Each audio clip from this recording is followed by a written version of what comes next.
John Bercow infuriated ITV Good Morning Britain viewers as the former House of Commons Speaker claimed Prime Minister Boris Johnson's handling of the coronavirus crisis has been shambolic. Former Commons Speaker John Bercow has condemned the government over its handling of the pandemic and described the coronavirus test and trace system as shambolic at best and non-existent at worst. Speaking to Good Morning Britain on ITV, he said, "This is a government that doesn't believe in accountability." Asked whether he thought Prime Minister Boris Johnson is the right man for the job, he replied that it is in a sense a red herring. If the Prime Minister is not going to demand the resignation of the Education Secretary after the exams fiasco over which he presided, if he's not going to ask for the resignation of the Heath Secretary despite the fiasco over COVID which he has presided, manifestly he's not going to resign himself, he said. "My critique of the government is that they have had months and months and months of mixed and misleading messages and,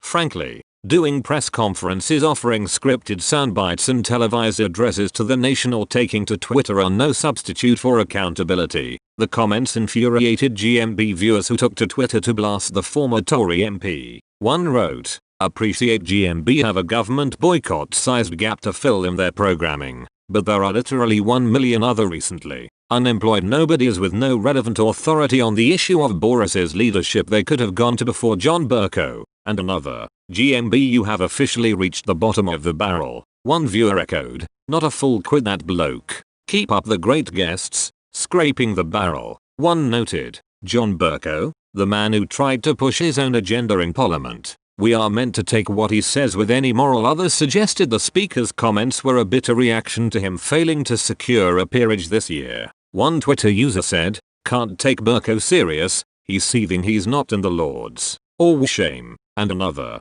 "Oh someone didn't get their peerage title." ITV also received some backlash for the interview. One person said, "Your program has hit rock bottom now, John Bercow. How can anyone even think about giving him airtime?" And another, "Watching the shouty and pouty gutter show is like watching a live version of the news of the world, and in what world is, I didn't get a peerage Bercow. Never going to say anything positive about the government. Your show just gets lower and lower."